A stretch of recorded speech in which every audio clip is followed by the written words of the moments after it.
pour moi une des qualités les plus importantes. La première des choses, c'est l'humilité intellectuelle. La deuxième chose, une qualité à apprendre, c'est ce qu'on appelle apprendre à apprendre.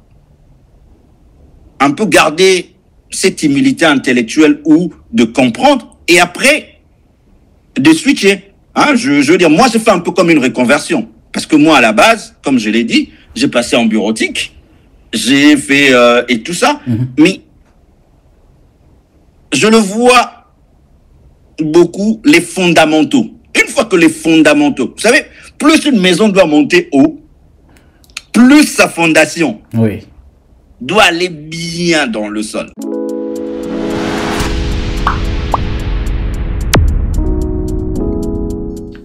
Comment progresser en informatique? Quelles sont les aptitudes nécessaires pour toute personne qui souhaite évoluer dans le domaine de l'informatique? Vous l'avez compris, cette nouvelle vidéo est essentiellement dédiée à la progression dans le domaine de l'informatique. Nous allons parler essentiellement aujourd'hui des aptitudes nécessaires pour toute personne qui souhaite évoluer dans le domaine de l'informatique. Quand je parle de domaine de l'informatique, je sais que c'est un thème assez vaste. Donc ici, je parle de ingénieur logiciel, data scientist, sécurité informatique, tout ce que vous voulez dans tous les secteurs possibles dans le domaine de l'informatique. C'est une vidéo quand même qui je trouve comme une pépite que vous devez suivre jusqu'au bout. Alors déjà, bref parenthèse, si c'est pour la première fois que tu accèdes à la vidéo, je t'invite directement à t'abonner. Tu actives la cloche de notification et pour finir, tu nous rejoins sur Discord pour partager ton expérience, apprendre des autres. C'est très important. Donc aujourd'hui, nous allons parler de la progression dans le domaine de l'informatique et nous allons aller à la rencontre de Monsieur Renato qui a plus de 20 ans d'expérience dans le domaine de l'informatique. Il a commencé avec la partie bureautique, tout ce qui est les outils de bureautique, Excel, Word et tout ça. Après, il est allé au niveau de la partie logicielle, c'est-à-dire créer des applications mobiles, web, ainsi de suite. Et maintenant, il est dans le domaine de la sécurité informatique et il a atteint un niveau senior. Ok, Monsieur Renato nous livre, en fait, ici, son retour d'expérience, ok, dans le domaine de l'informatique, des aptitudes. Il nous parle des aptitudes nécessaires qui, selon lui, en fait, est important pour toute personne qui souhaite progresser dans l'informatique. Et enfin, il nous donne un bonus en nous parlant du freelancing, nous parler de comment trouver ses premiers clients. C'est une vidéo quand même très intéressante. Je vous invite à me mettre en commentaire ce que vous avez retenu de la vidéo, à liker la vidéo pour encourager la communauté. Et si vous êtes prêts, c'est parti. Bonjour Monsieur Renato, merci au fait de nous accorder votre temps sur la chaîne Jolab pour partager votre expérience et profiter de vous. Donc l'objectif ici, c'est vraiment d'apprendre de vous parce que vous avez plusieurs casquettes, que ce soit dans la cybersécurité, vidéoconférence, freelancer. Donc l'objectif ici, c'est vraiment d'apprendre de vous. Et je vais commencer déjà par une première question. C'est qui Monsieur Renato? C'est une question qui est un peu vaste. Donc, effectivement, c'est Renato Ntsumbu, 45 ans cette année. Oui. Et en fait, à la base, pour essayer d'être vraiment le plus rapide, c'est que moi, à la base, j'ai fait des humanités secondaires en RD Congo, en biologie-chimie. Oui. J'étais destiné d'être en fac de médecine à l'université de Kinshasa, où j'ai été en première année. Et je me suis juste retrouvé dans une réalité, je pense que beaucoup de gens connaissent, où un auditoire censé nous accueillir 700 étudiants, on se retrouve à 3500, il fallait amener sa chaise, il fallait amener une chaîne pour protéger sa chaise. Et c'était un peu de période un peu assez chaotique et compliquée en RDC. Oui. Et étudier n'était pas très facile. Donc vraiment sur un coup de tête, j'ai décidé d'arrêter la fac de médecine. Okay. Et mon défunt père, qui n'était pas très content de ne plus avoir un fils médecin, oui. Il m'a balancé, si tu ne fais pas des études de médecine, je paye pas tes études. Ah oui. Bon, un peu sur un acte de folie à l'époque. Oui. J'ai dit ok. Et donc je passe vraiment, c'était 98, je passe mon temps à ne rien faire de ma vie. Une pensée de faire l'armée pour qu'on puisse quand même payer mes études, une pensée pour chercher une bourse pour aller à l'étranger, mais tout ça n'a pas marché. Et c'est vraiment, moi je tombe en informatique par hasard. D'accord. C'est vraiment un ami avec qui on parlait, et puis il m'a dit, mais au lieu de ne rien faire, pourquoi tu ne fais pas la médecine? Et pardon, pourquoi tu ne fais pas l'informatique? Oui. Voilà. Et je me dis, bah oui, pourquoi pas? Donc, quand on parle de l'informatique, à l'époque, c'est la bureautique. Oui. Je veux faire une formation en bureautique. D'ailleurs, on est dans les années 2000, mais moi, j'apprends vraiment l'informatique avec Windows 3.11, un vieux Windows qui est sorti en 93. On bootait sur DOS, on écrivait Win, et puis on basculait. En fait, Windows à l'époque n'était pas encore les systèmes d'exploitation, était plus un environnement graphique. Oui. Et donc, fini la formation, sauf que à l'époque, avoir un ordinateur, c'est un luxe en RDC. Donc, je me retrouve un peu, chez moi, on n'en a pas. Oui. J'ai eu la chance parce que j'ai eu un oncle, un ami, qui avait des ordinateurs chez lui, et c'était un peu comme une maison où c'était de la bureautique. Donc, je me retrouve là un peu, je lui dis, écoutez, je viens de finir une formation, je cherche un endroit pour faire un stage. Il m'a dit, voilà, vous pouvez venir là, et je me retrouve là, opérateur des saisies. Ok. Donc, moi, je commence opérateur des saisies. Oui. Et petit à petit, j'ai bascule, je commence à donner des formations, un peu le même que moi j'avais appris. Oui. Bon, j'avais la chance parce que chez lui, il avait le livre de Windows 95 pour les nuls. Donc, je monte un peu en compétence. Il avait Windows 98, si je ne dis non 95, et Office 97. Et donc, je deviens aussi formateur en micro-informatique. Et là, je me rends compte que le peu d'informatique que j'avais, moi, c'est ce que je transmettais. Donc, je me suis dit, mais en fait, à part cette bureautique-là, qu'est-ce qu'il y a d'autre en informatique? Il me dit, mais il y a la programmation aussi. Oui. Je vais suivre une formation en programmation en Visual Basic. Je le fais.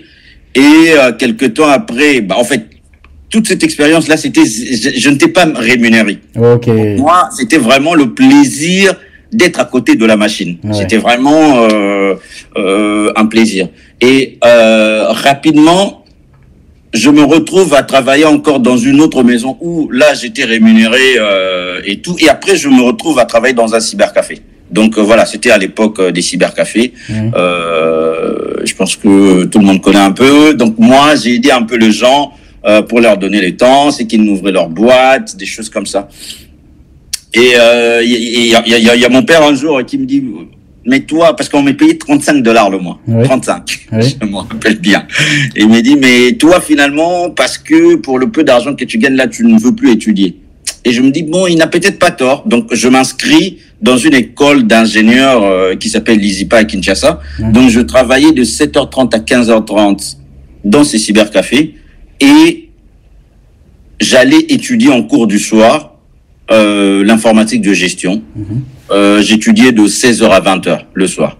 Je fais première année, deuxième année. Et quand j'ai fini la troisième, là où il y avait les cybercafés, il y avait en fait, c'était dans un couvent de prêtres catholiques dominicains.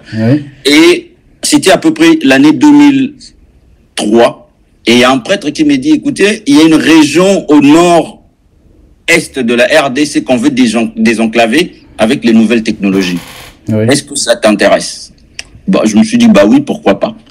Et donc, il y a eu un projet. Donc, je lui dis, la seule condition, j'aimerais juste revenir, moi, de temps en temps, pour suivre mes cours. J'ai parlé avec quelques profs pour leur dire que je m'absentais pour qu'ils m'organisent de cours en accéléré.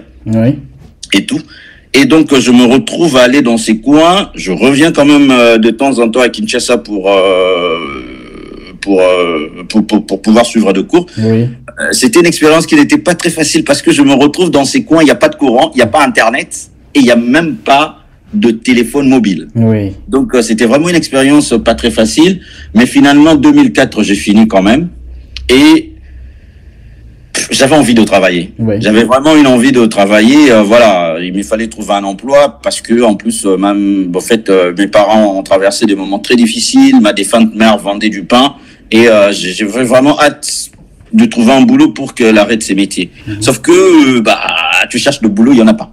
Il n'y en a pas. Donc, 2005, finalement, Cisco arrive. Cisco arrive en RDC, les formations de l'État 4. Cisco, Donc, ils arrivent à l'université de Kinshasa en fac de Polytechnique. Et donc, moi, à cette époque, j'ai cherché désespérément un emploi et même quand je ne répondais pas aux critères, j'ai postulé. Ok. Donc on se retrouve un jour avec un ami, on sort de la formation de Cisco. C'était en fac de Polytech et on voit une annonce. On cherchait des ingénieurs télécoms. C'est Huawei qui venait d'arriver en RDC. Ouais.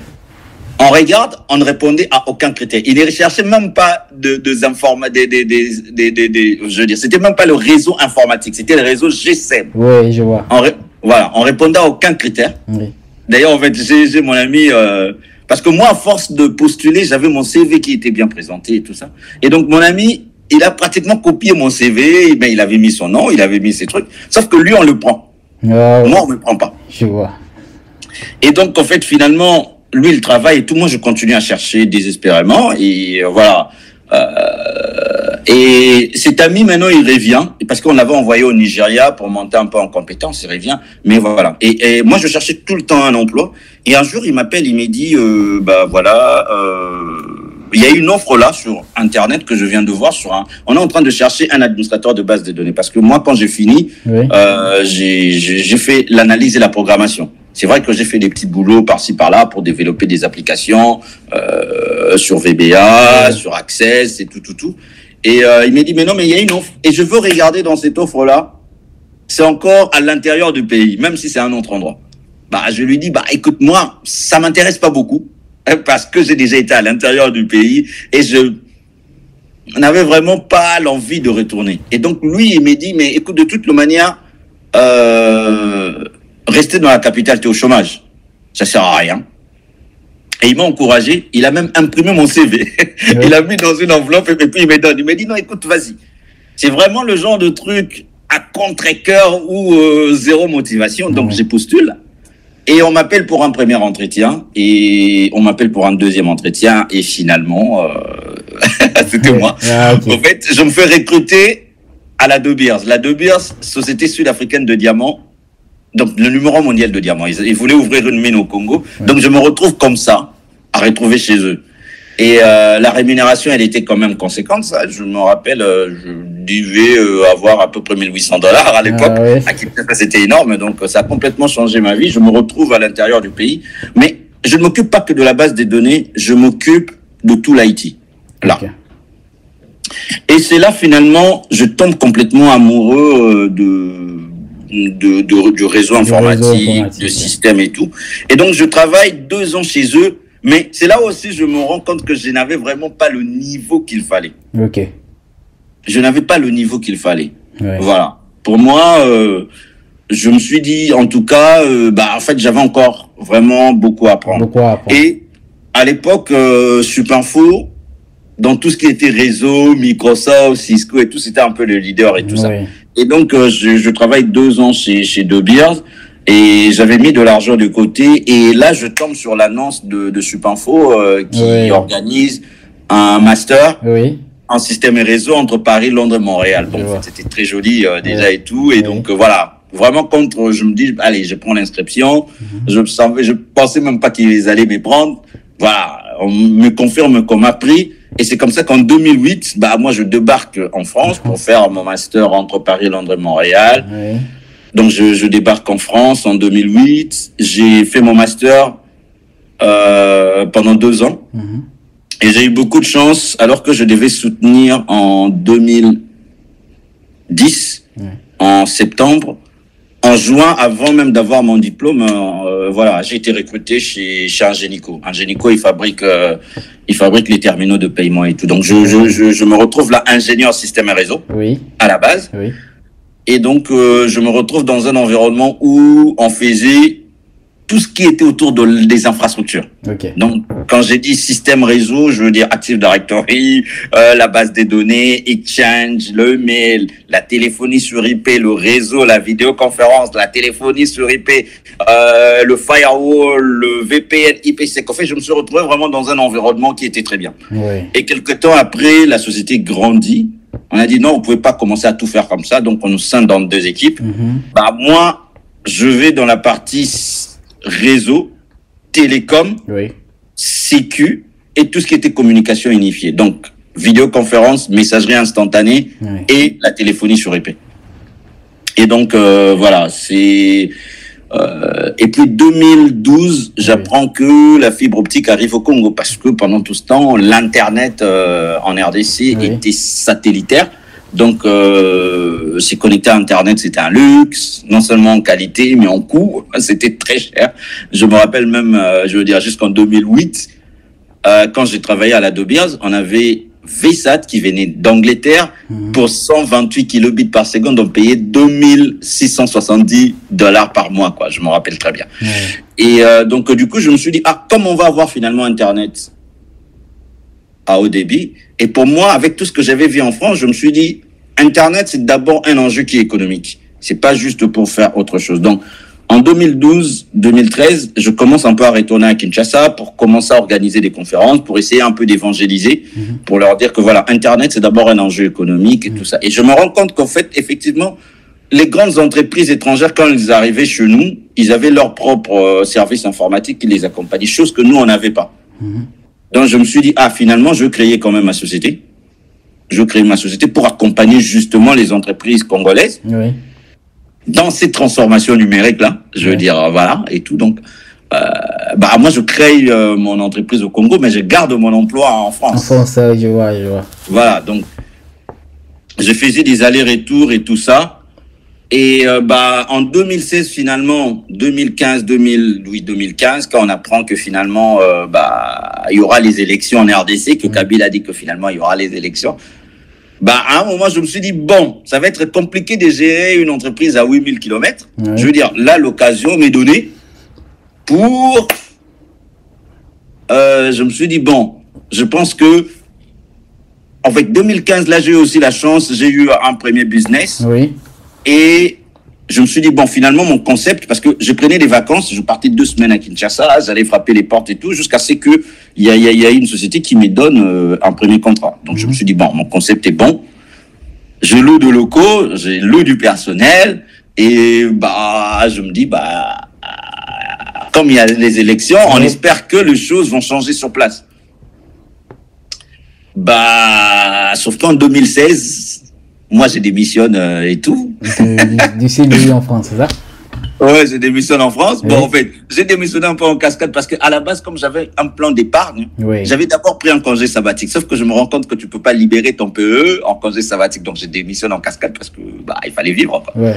Et donc, du coup, malheureusement, en 2016, il n'y a pas d'élection au Congo. Moi, je me retrouve à payer des salaires, à payer des loyers. Je me retrouve dans une situation compliquée.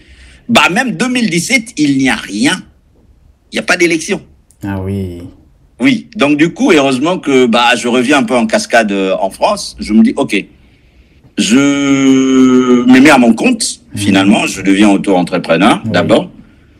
Et en fait, donc, je disais que je ne veux pas garder... je veux pas garder un CDI parce que pour que ça me laisse plus de flexibilité et tout. Donc, voilà. Donc, je vois un peu.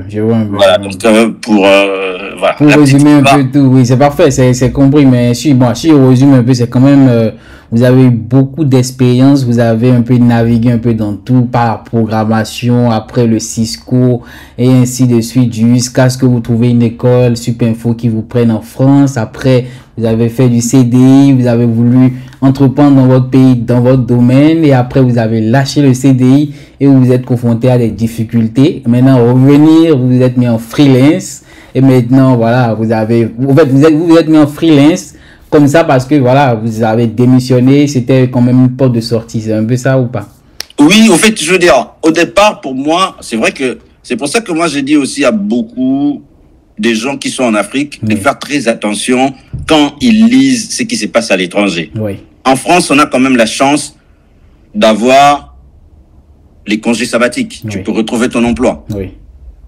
Voilà, je l'avais fait. Sauf que c'est là où il est très important de bien... Je me disais que, OK, j'ai mon plan d'épargne d'entreprise parce que la chance aussi que chez Angélico, on a vécu le moment où le paiement en ligne et tout était vraiment bien. On nous avait donné la possibilité d'acheter des actions. Donc voilà, j'avais un plan d'épargne d'entreprise qui avait quand même une somme conséquente qui me permettait de vivre. OK. Voilà, malheureusement, en fait, c'est pour ça que j'ai dit aussi à beaucoup de gens, quand ils disent, ah non, je vais rentrer en Afrique. Oui. J'ai jamais aimé cette expression, parce que l'Afrique, c'est un continent de 54 pays. Oui.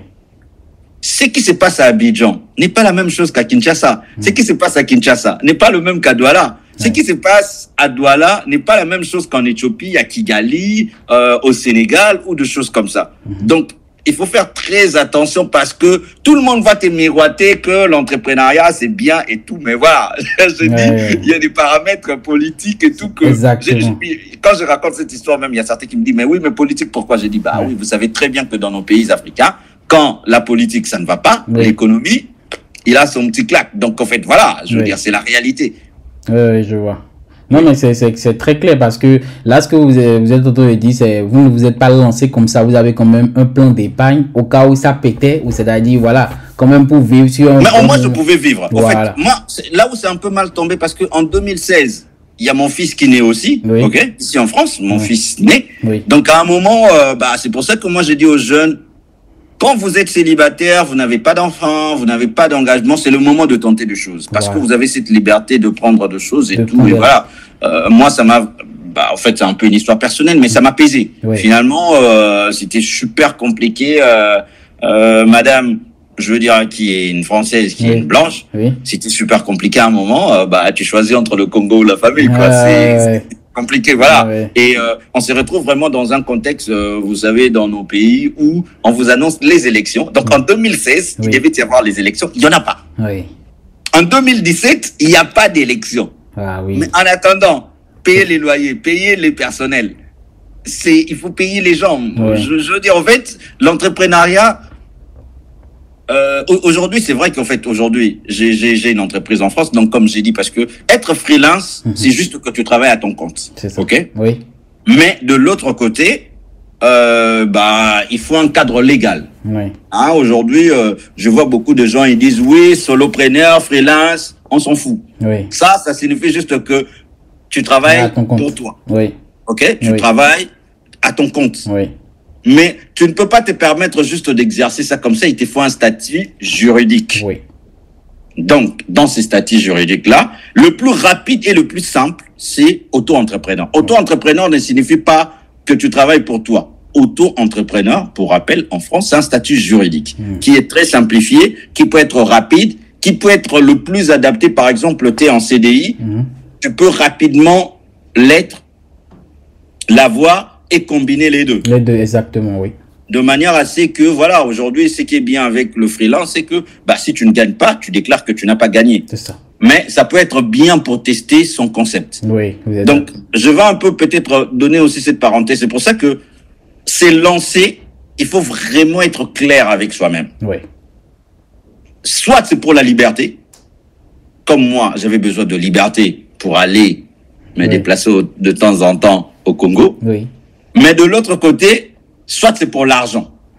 Mais dans les deux cas, il faut être honnête et clair avec soi-même. Et c'est super important parce qu'aujourd'hui, les gens croient que...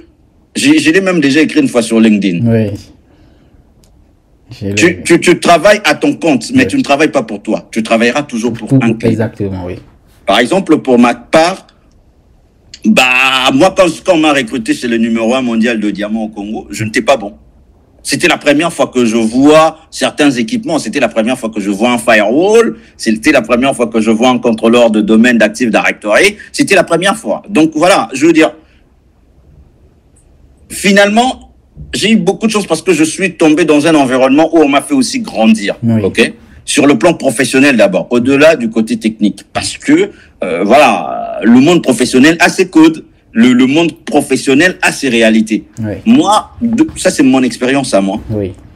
Les jeunes, je leur dis, écoutez, ne soyez pas pressés. Commence par une entreprise. Dans l'entreprise, c'est là où tu vas apprendre. Dans l'entreprise, c'est là où tu peux commettre des erreurs, où tu pourrais être formé. Si tu à ton compte, on ne va pas tolérer tes erreurs de débutants. Très important. Moi, aujourd'hui, je veux dire, je travaille à mon compte. Aujourd'hui, c'est vrai que j'ai basculé parce que le problème, on a dit que l'avantage avec les statuts d'auto-entrepreneur, c'est bien, mais ça aussi, c'est limite. Okay? Donc aujourd'hui, j'ai une SASU, ici en France, j'ai une entreprise. Voilà, je veux dire, aujourd'hui, la plupart de choses, parce qu'aujourd'hui, c'est vrai que je travaille de mission un peu par rapport, c'est pour ça que j'ai tenu un peu à raconter un peu le départ. Oui, le débat, oui. Pour dire justement qu'aujourd'hui, c'est vrai que j'ai fait beaucoup de choses. Il y a une chose que je combats aujourd'hui. Oui. Et malheureusement, beaucoup de gens, ils pensent comme si je les attaque personnellement. Autant que l'Afrique, c'est un continent de 54 pays, je n'aime pas les gens qui disent que non, je vais investir en Afrique. Non, on n'investit pas en Afrique. La Côte d'Ivoire est en Afrique, mais la Côte d'Ivoire, ce n'est pas l'Afrique. Ouais. Le Congo est en Afrique, mais le Congo, ce n'est pas l'Afrique. La réalité congolaise n'est pas la réalité camerounaise, n'est pas la réalité éthiopienne, n'est pas la réalité sénégalaise. Dans le numérique aussi, ce n'est pas un secteur. Le numérique, c'est un écosystème qui est composé de milliers de secteurs. Malheureusement, aujourd'hui, on dirait que pour certains, aujourd'hui, je vois, on dirait que les gens, oui, il y a le marketing et la communication digitale. Non. Nous devons apprendre à faire la différence entre les outils numériques propres à chaque métier. Je veux dire, un comptable, un fiscaliste va utiliser des logiciels numériques comme le ERP, le SP ou d'autres qui sont propres à leur métier. De la même manière qu'aujourd'hui, les réseaux sociaux sont des outils numériques pour le métier de ceux qui exercent le métier de la communication et le marketing. C'est différent, les outils numériques. De l'autre côté, il y a aussi des métiers qui sont propres au numérique ou à ce qu'on a appelé historiquement informatique, ce qu'on a appelé les PTNT. En fait, les gens ont l'impression que, parce qu'on parle de numérique aujourd'hui, parce qu'on voit les outils, que le fondement a disparu. Non, on a toujours besoin d'un ordinateur, on a toujours besoin de réseaux informatiques. Donc, il y a des métiers qui sont propres au numérique. Oui. Dans la cybersécurité, dans le réseau informatique, dans le développement, dans le cloud computing, dans... voilà, ces métiers existent toujours. Oui, je vois. Parfait, ouais. Parfait. Mais au fait, ce qui, moi, m'intéresse surtout, cette partie-là, vous avez fait beaucoup de choses. Comment vous avez fait pour switcher? Parce qu'on fait de la programmation, après on vient sur du Cisco, après... Mais, en fait... Est-ce qu'il y a le choix? C'est ça que vous voulez dire? En fait, je pense que... Oui. Pour nous qui venons de l'Afrique, oui. On cherchait d'abord l'emploi. Oui. À un moment, on suivait un peu toutes les tendances. Oui. Vous comprenez? Oui. Parce que, en fait, et puis, je pense qu'il y avait une mauvaise aussi conception de l'informaticien avant. Pour nous, un informaticien, c'est celui qui maîtrise tout l'informatique. Or, ce n'est pas le cas. En fait, l'informatique, c'est un peu comme la médecine. Oui. Même si je me sens toujours un peu un médecin qui soigne les ordinateurs, pas les humains. Mais l'informatique, c'est un écosystème. Et on n'est pas ce n'est pas parce que je dis que je suis informaticien que je maîtrise tout l'informatique. Non. C'est pour ça que, pour moi, une des qualités les plus importantes, la première des choses, c'est l'humilité intellectuelle. La deuxième chose, une qualité à apprendre, c'est ce qu'on appelle apprendre à apprendre. Un peu garder cette humilité intellectuelle ou de comprendre et après de switcher. Hein, je veux dire, moi, je fais un peu comme une reconversion. Parce que moi, à la base, comme je l'ai dit, j'ai passé en bureautique, j'ai fait et tout ça, mais je le vois beaucoup, les fondamentaux. Une fois que les fondamentaux, vous savez, plus une maison doit monter haut, plus sa fondation doit aller bien dans le sol. Oui. C'est super important de maîtriser les fondamentaux de l'informatique. Aujourd'hui, moi, je le dis aux gens, tu veux commencer en informatique, apprends le base. C'est base, oui. En fait, malheureusement, aujourd'hui, moi, j'ai déjà eu, c'est en France, hein, où tu vois quelqu'un parce que il sort d'école d'ingénieur, on lui dit, bah écoute, tu vas travailler à gérer les tickets d'incident. Oh non, moi, je suis venu pour être ingénieur. Commence en bas. Apprends. Apprends. Oui. En fait, aujourd'hui, je pense que une fois que tu apprends à apprendre avec toute l'humilité qui va avec, tu peux devenir qui tu veux. Et c'est là où maintenant tu utilises intelligemment ton cerveau pour faire des connexions. Par exemple, moi aujourd'hui, j'ai un diplôme d'analyste programmeur. Mais depuis 2000, je l'ai eu en 2004. Mais depuis 2008, j'ai fait une reconversion. Je ne me sens plus comme un programmeur. Je ne me sens plus comme un développeur parce que c'est quelque chose, même si j'en possède des titres, oui, mais c'est quelque chose que je n'exerce plus. Oui. Et puis, il faut faire très attention. Moi, je l'ai dit. C'est vrai que j'ai un bac plus 5 de Supinfo, ingénieur, blablabla. Mais j'ai dit à beaucoup de gens, en fait, notre métier, tu n'as pas besoin d'un diplôme, en fait, à la base. Oui. Tu n'as pas besoin de diplôme. Aujourd'hui, n'importe qui, même si tu prends un garçon de 13 ans, ou bah, je ne veux pas dire qu'un garçon, hein, même une fille et oui, tout, voilà. S'il sait lire, bah, tu lui donnes le CCNA de Cisco. S'il a un CCNA, et toi, avec ton bac plus 5 de réseau télécom, si lui, il sait maîtriser un switch, lui, il sait maîtriser un routeur, il a plus de valeur que toi, oui, malgré ton gros diplôme. Oui. Nous faisons un métier qui se pratique. C'est pour ça que j'insiste beaucoup. Si tu te retrouves dans un environnement où on peut te donner l'occasion d'apprendre, oui, et surtout que tu as l'humilité et la curiosité, moi j'appelle ça le super pouvoir, parce que tu peux devenir qui tu veux. Oui. Et il y a beaucoup de choses aussi que beaucoup de gens qui ne comprennent pas. J'insiste beaucoup. C'est pour ça que j'aime beaucoup le réseau, oui, informatique. Okay. Parce que finalement, tout revient toujours au niveau du réseau. Tout. Aujourd'hui, s'il n'y a pas le réseau informatique, il n'y a rien. Il n'y a rien, oui. Il n'y a rien. Le réseau informatique, c'est la base. Alors, une fois que tu as une vision à 360 degrés. Moi, par exemple, deux fois, les gens viennent me voir et me disent, oh, est-ce que tu fais le développement? J'ai dit non.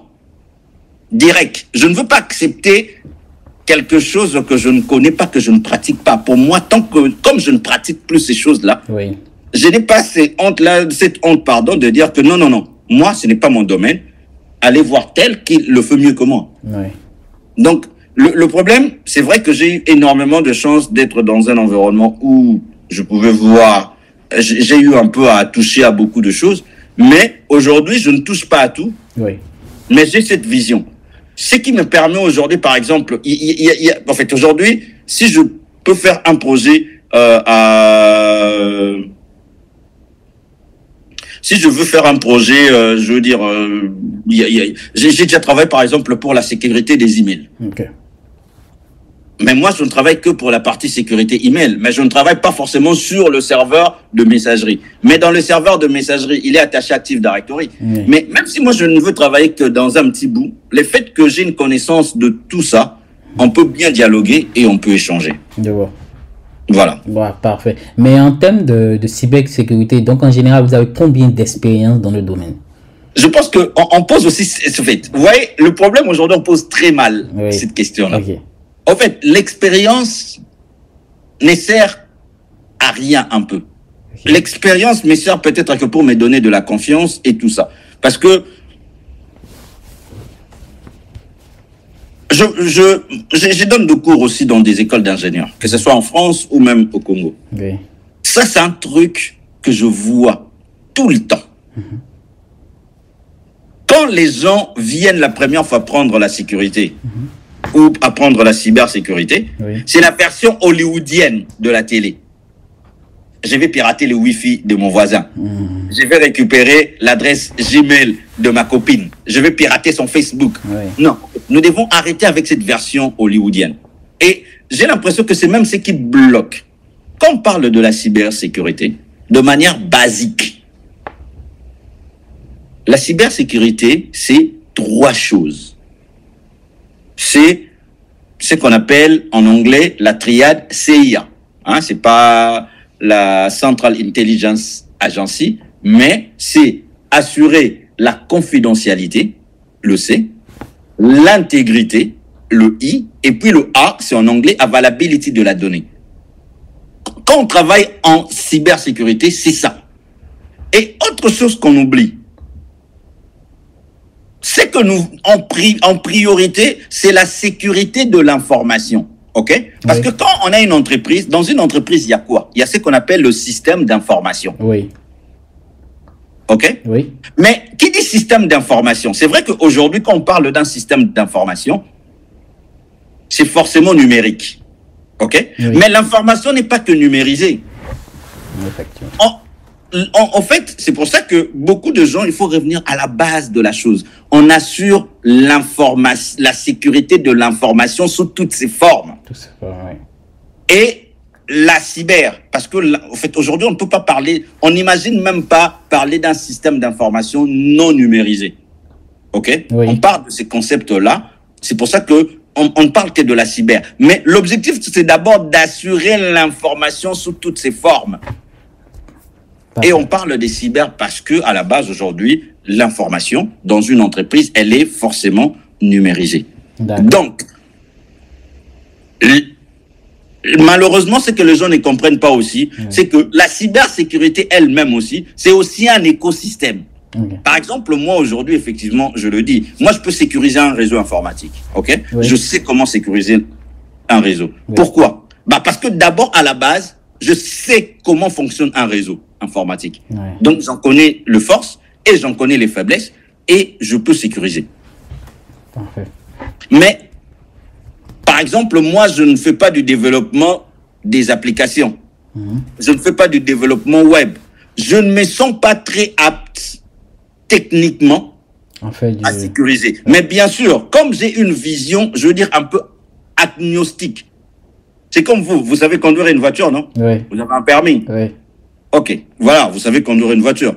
On s'en fout que ce soit une Peugeot, une Tesla, une autre chose, c'est une voiture. Je vois. Le principe sur le 4 roues reste. Rétroviseur et tout.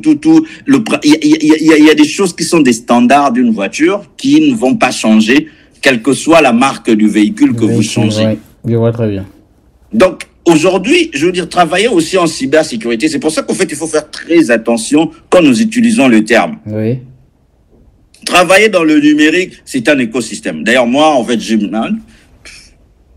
pour les non-initiés, on dit seulement que je travaille en informatique pour simplifier, mais ça veut rien dire. Oui, c'est vraiment comme la médecine. Oui. Mais pareil pour la cybersécurité aussi, ça veut rien dire. Donc aujourd'hui, je veux dire, oui, je travaille dans la cybersécurité, mais moi, mon métier, c'est plus pour sécuriser le réseau, pour sécuriser le mail. Il y a une cybersécurité propre aux entreprises industrielles que je ne maîtrise pas parce que je dois apprendre et tout ça. Donc en fait, je veux dire, c'est vrai. C'est pour ça que nous devons insister, et je trouve très bien ce que vous faites, parce que à force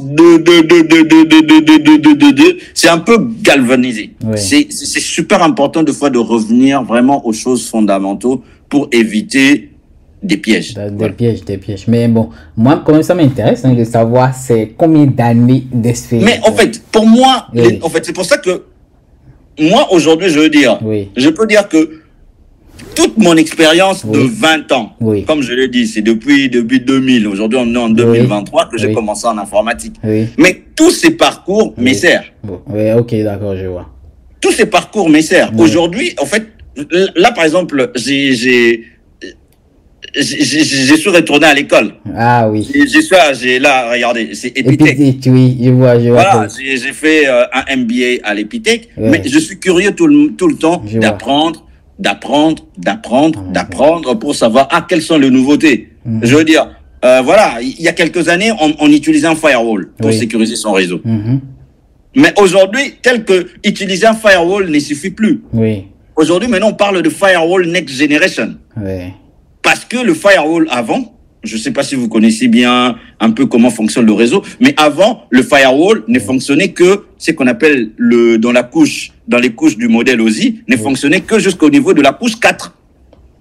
Donc, c'était de manière basique, si j'autorise du HTTPS, tout le monde va entrer. Or, les pirates sont devenus très intelligents. Tu peux voir que c'est un flux légitime en HTTPS, mais à l'intérieur, il a encapsulé des virus.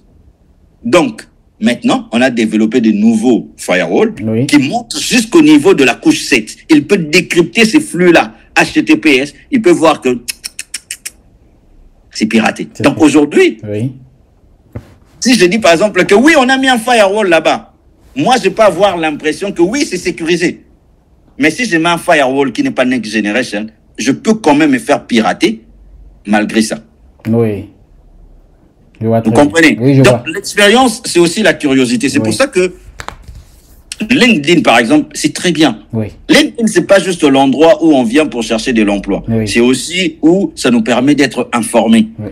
C'est pour ça que j'insiste sur le maître mot que j'avais dit, l'humilité intellectuelle. Oui. Et avoir cette curiosité de ne D'accord. pas croire que, ah bah moi je suis arrivé. Non, il y a toujours des choses Oui. qui évoluent, qui changent tout le temps. C'est pour ça que l'expérience, les années d'expérience, bah moi j'entre en cybersécurité par hasard. Oui, c'est ça. C'est vraiment en 2010. Et en plus, quand on parle de la cybersécurité, il y a une cybersécurité organisationnelle. Hein? Je donne un exemple. Par exemple, au Congo, on a des problèmes de courant. OK? Oui. Le courant part souvent. Donc, avoir un groupe électrogène, avoir un onduleur. Si vous allez dans beaucoup d'entreprises françaises ici, il n'y a pas d'onduleur. Oui. On est d'accord? Oui, oui. Pourquoi? Parce que le courant ne part pas en France. Oui, OK? Exact, oui. Mais, qu'est-ce qu'on avait dit? La cybersécurité, c'est 3 choses. Oui. C'est la confidentialité, l'intégrité et availability, oui. la disponibilité. La disponibilité. Donc, si par exemple, on a un serveur quelque part et que le courant part, finalement, c'est éteint. Oui. Les gens ne peuvent plus accéder à l'information qui est dedans. Oui. Donc, l'info n'est plus disponible. Oui. C'est quand même un incident de cybersécurité. Donc, avoir un groupe électrogène et avoir un onduleur, oui. vous répondez à une exigence de cybersécurité. Je prends un autre exemple. Ici en France, la loi, c'est la loi qui le dit en France, que l'employeur est responsable de l'usage que un employé fait d'Internet au bureau. Parce que, au fait, quand nous allons sur Internet, quand nous sortons, nous sommes en entreprise, oui. nous allons tous sortir avec la même IP publique, ok? Oui. On verra que c'est la société X et tout ça. Oui. On ne saura jamais faire la différence si c'est Moufid, si c'est Renato qui est allé sur des sites pornographiques, sur des sites terroristes, sur des sites et tout ça. Mais on peut détecter que c'est l'IP. Oui. Mais maintenant, prouver que dans une entreprise de 300 personnes, que c'est moi. Oui. Prouver. D'où l'usage d'un proxy. Oui. Un serveur proxy en entreprise va permettre d'enregistrer les activités de chacun de nous. Oui. Si par exemple on revient, on s'est dit, ah, il y a une semaine, on a vu que l'adresse IP de l'entreprise Toto est allée faire de la cybercriminalité quelque part. On peut le retracer. On peut retracer que, ah, c'était Renato à 10h15 qui a fait cette activité. Vous voyez? Oui. En fait, la cybersécurité, ce n'est pas d'abord de la technique. C'est d'abord de l'organisationnel, c'est d'abord du juridique, et la technique ne vient qu'après. Oui. Hein? Donc, en fait, par exemple, je veux dire, aujourd'hui, en France, là, par exemple, j'ai vu, si c'est Naya Kamura, là. On a volé, apparemment, il y a des cambrioleurs qui sont venus chez lui, on a volé ses tablettes, il y a des vidéos intimes d'elle. Voilà. On lui fait un chantage. Bah, c'est pas un truc de cybersécurité, c'est juste un respect de la vie privée, ok? Les gens ne sont pas connectés à distance à son ordi, on a volé. En fait, vous voyez, c'est d'abord, donc du coup, moi, par exemple, aujourd'hui, même si j'ai des vidéos de Naya Kamura là, je peux pas les publier. Parce que si je les publie, je suis condamnable par la loi. Bah, parce que, en fait, c'est son intimité. En fait, vous voyez, il y a certaines choses où, même quand on parle de la cybersécurité, beaucoup de gens ils pensent juste que, ah non, c'est pirate. Oui, bien sûr, aujourd'hui, on sait très bien, avec tout ce qui est les rançons logiciels, on a vu dans les hôpitaux en France et tout ça, c'est important. Mais tous les incidents de cybersécurité n'ont pas que d'origine criminelle. Bah, aujourd'hui, par exemple, si vous n'avez qu'un seul serveur, le serveur peut tomber en panne. Bah, l'appli, s'il n'est plus disponible, c'est un incident de cybersécurité. Ok. Je vois très bien, je vois très bien. Et aussi, vous avez dit un truc très, très important, selon moi, et très important. Vous avez dit, avant au fait de se mettre en freelance ou quoi que ce soit, parce qu'on vend beaucoup du rêve aux gens dans le sens où, oui, on est indépendant. En réalité, on n'est pas vraiment indépendant. On travaille forcément pour quelqu'un. Et l'idéal, au fait, c'est bien avant de se lancer en freelance, il faut quand même avoir des expériences en entreprise. Mais vous savez, Moi, quand je commence à Angélico, Oui. j'arrive, on me donne un firewall. Je dis, Renato, écoute, tu apprends et tout. Je fais ma première, nous on appelait ça une boulette. Je plante les réseaux de l'entreprise parce que c'était un environnement de test. Moi, je le connecte à un environnement de production. Je plante le réseau. Mais moi, j'ai eu beaucoup de chance parce que j'ai rencontré des gens qui m'ont, voilà, ils savaient que c'était une erreur de débutant. En tant que consultant, ça passe pas. Ça passe pas. OK? Oui. C'est là où quand j'arrive,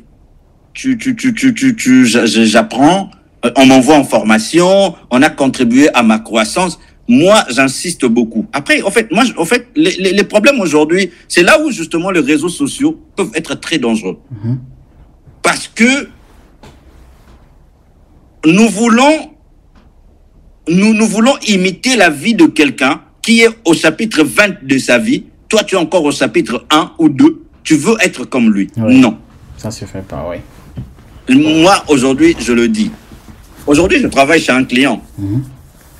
Dans une entreprise. J'ai un chef hiérarchique. Le seul rapport qu'on a avec lui, la seule différence, c'est que moi, je n'ai pas un CDI. Lui, il est CDI, moi, je travaille à mon compte. Mais je veux quand même lui rendre le compte. C'est ce que j'ai dit, je l'ai déjà publié. Tu travailles tu travailles à ton compte, mais tu travailles toujours pour un client. Parce que beaucoup de gens, ils pensent ils regardent les photos, que oui, il est à la plage, il est bien, il n'y a pas de chef. Exactement. Non. Moi, je rends compte, voilà, en fait, je sais que mon chef, Oui. ok, Oui. je lui rends compte. Oui. Je ne peux pas me faire ce que je veux, non. L'horaire de tout le monde, c'est de 9h à 18h. Oui. Bah, je suis soumis. C'est ça. Effectivement, même si, voilà, c'est pour ça que même, il y a beaucoup de déclarations qui se font sur le réseau sociaux sont très, très, très... Si vous vous lancez en entrepreneuriat pour les mauvaises raisons, Oui. ok? Oui. Par exemple, de croire que oui, je travaille pour moi. Tu ne travailles pas pour toi. Tu travailles pour un client. Tu travailles à ton compte. Oui, mais pour Mais un client. tu travailles pour... Il y aura toujours un client Forcément. à qui il faut rendre compte. Oui. Parfait, oui. Ça, c'est très, très... Moi, j'ai des objectifs. Oui. Je veux dire, le seul rapport qu'on n'a pas avec c'est voilà quoi, ce n'est pas mon chef en entreprise hiérarchiquement. Oui. Mais il va me demander des choses, je vais lui rendre compte. Je ne fais pas ce que je veux. C'est super important. Voilà. Et travailler en entreprise, en fait, si tu travailles, tu vas aussi apprendre l'humain. Voilà, il y a des gens à travailler en entreprise, c'est pas facile. Voilà, il faut être respectueux. Il faut beaucoup de choses professionnellement. Moi, je déconseille. Autant, je veux dire, par exemple, pour les étudiants africains qui finissent, ils disent, ah oui, je veux rentrer. Non, ne rentre pas. Si tu finis, trouve-toi un boulot, monte en compétences, prends des expériences. Si tu veux rentrer, tu rentres. C'est pareil, j'ai quelqu'un qui m'a demandé, ah oui, mais moi, je veux vraiment pas avoir un chef et tout ça. C'est pour ça que je veux travailler à mon compte. J'ai dit, non, ça, c'est une mauvaise raison. Si c'est lancer en entreprise ou c'est mettre à son compte. Oui. Si c'est pour des mauvaises raisons, tout est mort. Ouais, tout c'est mort, oui. Mais bon, moi j'ai quand même une question, c'est souvent ce qui revient aussi pour les gens qui, voilà, ils se sont lancés en freelance avec la phrase que vous avez dit là, oui, je veux être mon propre chef et tout. Mais ils sont maintenant face aux difficultés où je cherche, mais client. Les chefs, c'est les clients. Voilà, voilà, maintenant ils se retrouvent à ce qu'ils cherchent un client. Voilà, il ne trouve pas de client et il est là. Les mauvaises raisons. C'est ça. C'est comme les mauvaises raisons. C'est pareil. Oui. Je veux dire, j'ai préparé même un post là sur, je le dis. Oui. Chercher du boulot, chercher des clients, c'est comme quand on cherche l'amour. C'est pas parce que toi, tu es prêt que quelqu'un va forcément tomber amoureux ou amoureuse de toi. Oui. Non. C'est comme j'ai raconté mon histoire. Moi, je me fais recruter par hasard en informatique. Oui. Je travaille pour le numéro 1 mondial par hasard. Oui. Et c'est important d'avoir cette humilité-là et de comprendre les choses. Oui. C'est vraiment... Si tu te lances en entrepreneuriat ou pareil, je veux dire, moi, par exemple, il y a des gens qui peuvent dire, oui, je suis passionné d'informatique. Bah, moi, il y a 20 ans, environ, quand je me suis lancé, c'est pas parce que l'informatique c'était une passion. Oui. C'était vraiment le hasard. Oui. Donc, bref, en fait. Je vois. Mais bon, je voulais poser la question, comment, selon vous, ces gens-là qui se lancent en freelance, quelles sont les tactiques, selon vous, pour pouvoir déjà dénicher ses premiers clients?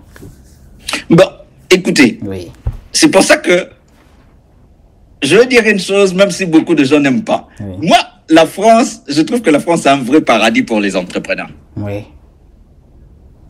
Je mâche pas mes mots parce que j'ai une entreprise aussi à l'étranger, je vois la différence.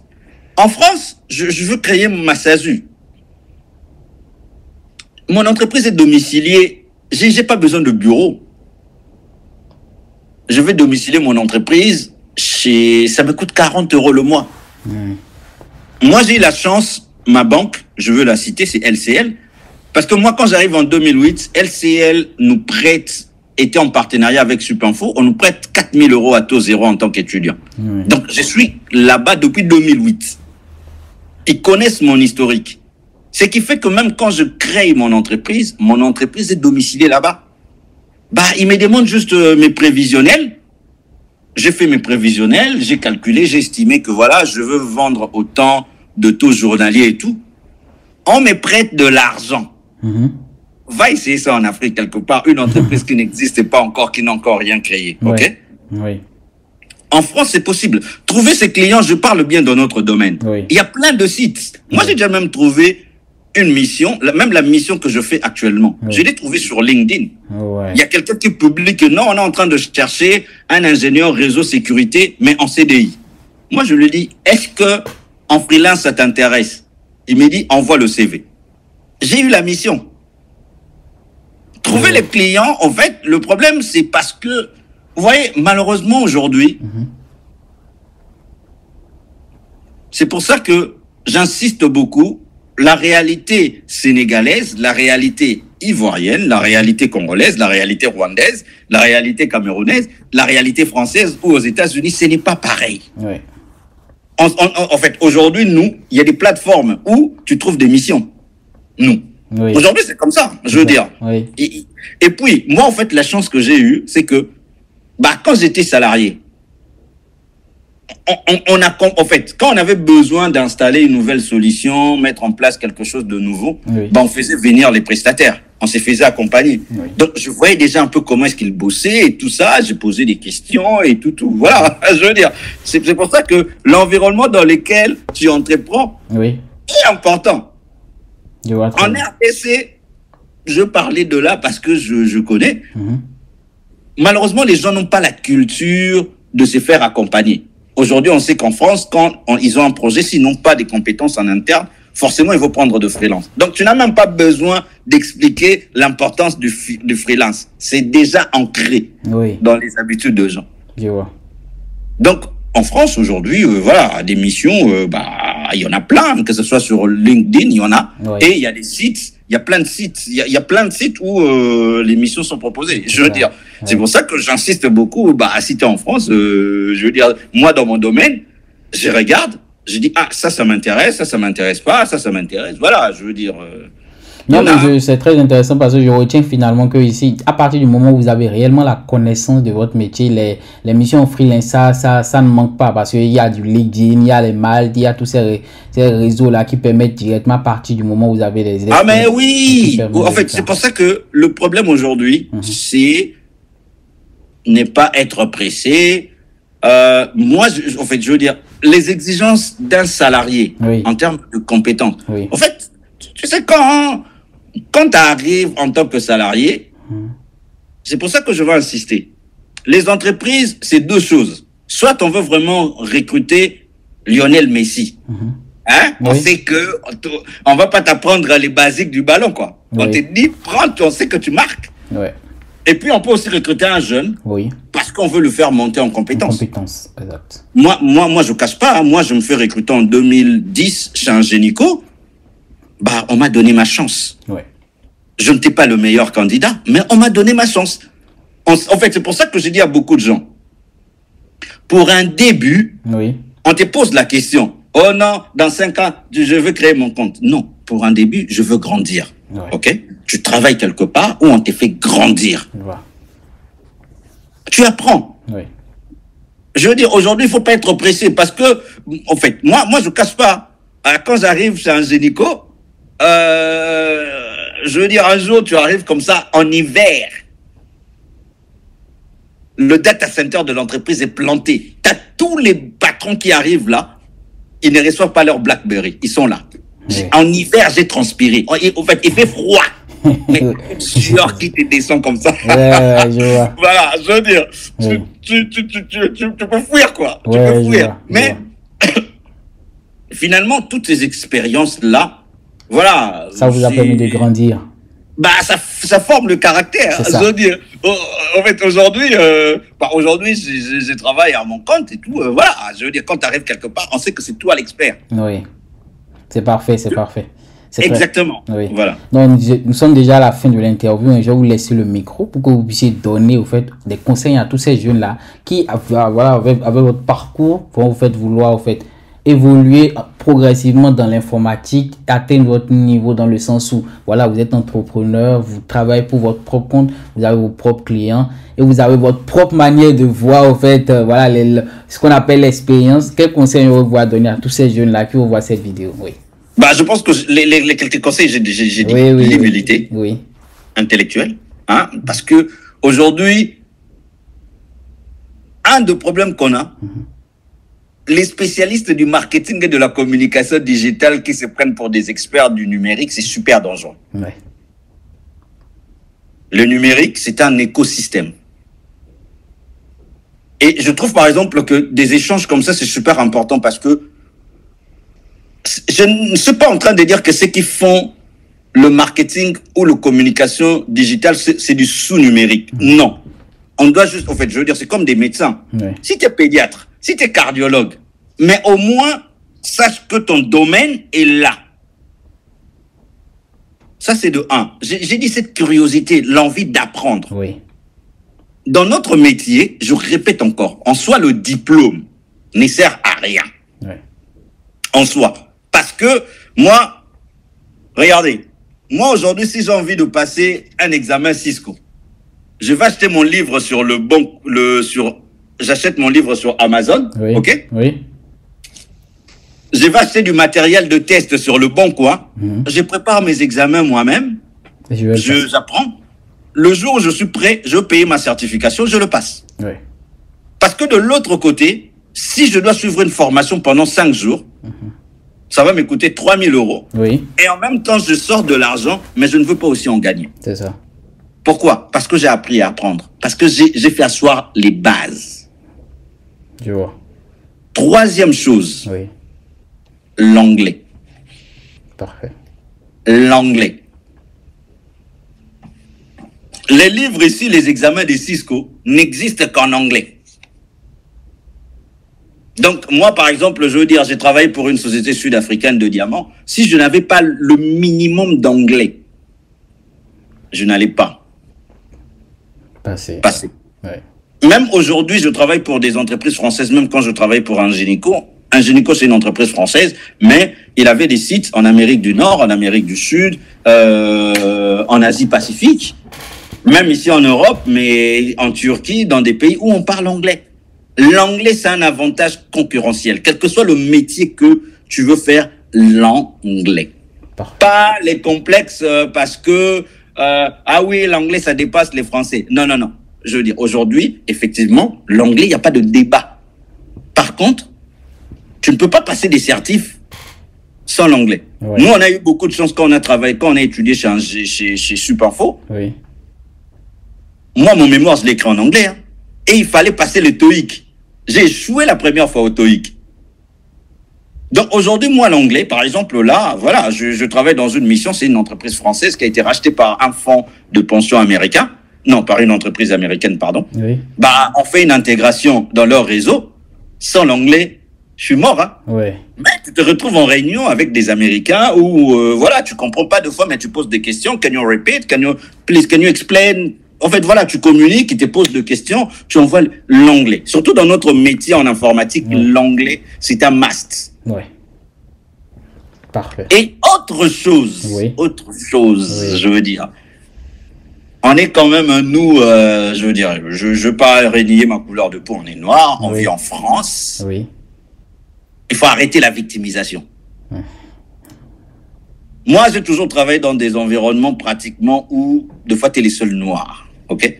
Quand tu es bon, on oublie ta couleur de peau. Oui. Quand tu es bon, En fait, à un moment, nous, c'est, ah oui, on m'a dit ça. Non, je veux dire, voilà, à un moment, sois bon. Si tu as merdé, excuse-toi. Ne tombe pas dans la victimisation. Oui, on m'a dit ça parce que, en fait, ça s'empêche beaucoup de gens de grandir. Oui. Ça enferme. Oui. Finalement, je veux dire, les gens ne peuvent plus te faire de remarques parce que pour toi, si on te dit ceci, c'est parce que c'est ça. Non. Il faut avoir cette humilité-là où, quand tu as merdé, reconnais que tu as merdé. Reconnais que j'ai mal fait ça. Parce que dès que tu bascules dans la victimisation, ça t'empêche de grandir. Je vois. Oh non, ma santé mentale. Écoute, à un moment, en fait, tu ne peux pas sortir de ta zone de confort sans qu'on bouge ta santé mentale. Je veux dire, il faut avoir beaucoup d'humilité. Voilà, moi je cache pas. Aujourd'hui c'est dimanche, c'est même pour ça que quand on a pris rendez-vous, quand vous m'avez dit à 10h, non, moi j'étais au cours hier. Ah oui. Tu avais cours hier. Oui. Donc je vois très bien, Voilà, je vais être honnête, à un moment, il faut savoir apprendre à investir en soi. Moi j'ai repris les études, j'ai 45 ans. J'ai repris les études chez Epitech, ça me coûte 22 000 euros. C'est un investissement. C'est un investissement. Donc aujourd'hui, par exemple, pourquoi est-ce que je fais aujourd'hui cette formation chez Epitech? Parce que mon expérience aujourd'hui, j'ai énormément fait de missions ou d'emplois d'ingénieur, de chef de projet. Non, maintenant je vais être directeur. Voilà. Maintenant, je veux de missions de DSI. Je veux de missions de CTO. Pour moi, je veux dire, cette formation va juste me permettre de faire la transition. On va faire la transition. Voilà, donc soyez curieux, apprenez à investir en vous. Voilà, les jeunes, c'est très bien, je veux dire, d'être curieux, de travailler dur, de ne pas toujours chercher la facilité. C'est dur, c'est super dur. Voilà, moi ça me fait pas plaisir. Hein. Un samedi, je pouvais rester tranquillement chez moi, mes 22 000 euros, je pouvais bien les bouffer, mais j'ai 45 ans. Hein. Tout le monde est en train de parler de leur truc de retraite là. Oui, exact. Je m'en fous. Moi, j'ai débarqué en France il y a 15 ans. J'ai déjà calculé ma retraite, elle est merdique. Oui, je vois. Oui, c'est clair. Donc, je n'entre même pas dans ces débats-là. Je prends mon avenir en main. Voilà. Donc, en fait... Et c'est le meilleur moment quand on est jeune. Hein, moi, je ne mâche pas le mot. Hein. Aujourd'hui, on est à 45 ans. On devient senior. Oui, c'est ça. Donc, à un moment, moi, c'est pour ça que je dis à beaucoup de jeunes, quand tu es célibataire, là... Il faut profiter, il faut apprendre, faire des expériences. Oui, apprends. C'est le moment. Il ne faut pas attendre, je veux dire. Moi, quand je débarque en France, j'avais 30 ans. Je veux dire, mais voilà, je trouve que la France, c'est un beau pays. Il y a énormément d'opportunités qu'il faut saisir, quoi. Je veux dire... C'est parfait. C'est parfait. Merci beaucoup pour l'interview. J'ai beaucoup appris de vous, de par votre expérience, votre détermination aussi. Et aussi, voilà, de ce que vous aviez dit sur toute la partie entrepreneur, tout ce qui veut se lancer dans le digital. Après, il faut vraiment... Oui, mais même ces mots-là, les digitales, là, c'est super dangereux. C'est pour ça qu'en fait, je veux dire, c'est super dangereux. Aujourd'hui, effectivement, ce qui tue beaucoup, c'est quoi? Les gens, pour eux, le marketing et la communication digitale, oui, je vais commencer à écrire des posts pour les dirigeants. On veut chercher la facilité. Mais c'est pas tout le monde qui arrive. C'est là où, justement, c'est super compliqué. Aujourd'hui, moi, c'est que je dis à beaucoup de gens. C'est vrai que ça devient dangereux parce que je vais un peu influencer le choix. Mais, franchement, aujourd'hui, nous, on est dans un domaine où, quand les gens ils disent, oui, je réalise 10 cas par mois. C'est facile. Je prends un exemple, le mois de janvier, c'est 22 jours. OK? Nous, on est en mesure de facturer 750 cas. Donc, si je fais 22 fois 750, comme TJM, j'ai 16 500. Bon, c'est l'argent qui entre en entreprise. Voilà, donc je peux faire 15 cas le mois. C'est facile, c'est possible. Je ne travaille pas, il n'y a pas que dans les réseaux sociaux et tout. Donc, c'est super important d'éviter les solutions, des facilités et des simplicités. Les gens veulent avoir le beurre et l'argent du beurre à la fois. Non, je veux dire, à un moment, trouve-toi, tu travailles dans quel domaine? La transformation numérique, ce n'est pas juste le marketing et la communication digitale. Une entreprise, aujourd'hui, on parle de ChatGPT. C'est là, il y a l'intelligence artificielle. Oui. C'est dans le numérique. Oui. J'insiste beaucoup sur ça parce que pour beaucoup aujourd'hui, on enferme le numérique dans le marketing et la communication digitale. Il n'y a pas que ça. Ouais, parfait. Donc il faut s'ouvrir et aussi vraiment faire attention aux mots qu'on emploie. En fait, je pense carrément il faut faire courir auprès de la connaissance plutôt que du paraître. C'est un peu ce que je retiens de oui, hein, moi je cache pas, hein, être entrepreneur en RDC, j'ai vécu des choses où finalement, comme je l'ai dit, taxi salarié et vous gagnez pas d'argent. Tu dois les payer. Il y a des gens qui vont après, ah oui, tu nous as exploité. Je leur dis, mais non, les amis. Je veux dire, tu n'étais pas compétent. On te prend. On te forme. Encore si tu me dis que oui, je n'étais pas payé. Si tu me dis que on faisait entrer de l'argent et que je ne t'ai pas payé, je peux me reprocher quelque chose. On est en train de construire quelque chose. Et puis, moi, en fait, malheureusement, aujourd'hui, les jeunes, quand vous sortez d'école, c'est comme je l'ai dit, hein, si je n'avais pas écouté mes amis qui m'avaient dit que, écoute, t'es dans la capitale. Si je n'avais pas accepté d'aller en province, si je n'avais pas postulé, et ça, je le vois surtout dans nos pays. Si on ne lui dit pas qu'il y a quelqu'un pour les brancher là-bas, il ne postule pas. Je vois. Je veux dire, à un moment, il faut savoir sortir de sa zone de confort. On ne peut pas seulement s'attendre que, je vais postuler là-bas seulement si j'ai quelqu'un pour me soutenir. Oui. Non. Sinon, je n'aurais pas travaillé à la Dobird. Sinon, je n'aurais pas travaillé chez Angélico. Je veux dire, je n'avais pas les relations pour en prendre de risques. Oui. C'est très important. Là, vous avez dit essentiellement, il faut prendre aussi des risques dans ce domaine. De toute façon, le domaine de l'informatique, de manière générale, il faut toujours prendre des risques pour apprendre. Mais pas que. La vie, il faut prendre de risques. La vie, il faut savoir prendre de risques. Voilà. Moi, je dis à beaucoup de gens, ils me disent, ah oui, mais pourquoi est-ce que tu as fait démissionner? Je dis, à un moment, qui ne risque rien à rien, qui n'a rien à rien risqué. Oui. Voilà. Ça fait, en fait, je veux dire, c'est une occasion pour apprendre. Voilà. Je veux dire. Parfait. Merci beaucoup pour l'interview. J'espère vous revoir pour une prochaine partie parce qu'il y aura plein de retours en commentaire par rapport à tout ce que vous avez dit là. Et voilà, j'espère vous revoir pour une prochaine interview. Et cette fois-ci, on va en fait creuser maintenant dans le domaine de l'entrepreneuriat dans le digital. Comme vous avez dit tout à l'heure, vous avez entrepris dans votre pays, au RDC, pour nous faire part de comment ça s'est passé au début, comment vous avez géré toutes ces difficultés-là. Ok, non mais pas de souci. Je pense que d'ailleurs ça c'est ce que je trouve un peu peut-être nous. Il n'y a pas beaucoup de retours d'expérience, mais de vrai. Oui. Ok. Oui. Aujourd'hui, moi je vois beaucoup de gens qui parlent sur les réseaux sociaux. Je pense que on a besoin vraiment de gens qui ont vécu des choses et qui nous racontent. Nous, on a toujours quand vous écoutez nos histoires, nous, c'est comme si tout le monde veut seulement tenter lui-même et non, à un moment, on partage. Mais moi, j'aime toujours être le plus clair. Au moins, je dis ce que moi, j'ai vécu. Si tu choisis ces chemins-là, tu les choisis pour toi. Tu ne les choisis pas. Mais au moins, je te donne le carte. Je te donne la réalité. Donc, moi, je suis très ouvert. Je pense que c'est des très bonnes opportunités comme ça d'échanger. Oui. Malheureusement, beaucoup de gens aiment qu'on leur dise « Vas-y, c'est facile, fais seulement. » Il y a une vraie réalité. Et moi encore, je m'estime chanceux parce que je suis rebondir. Oui. Combien peuvent? C'est ça.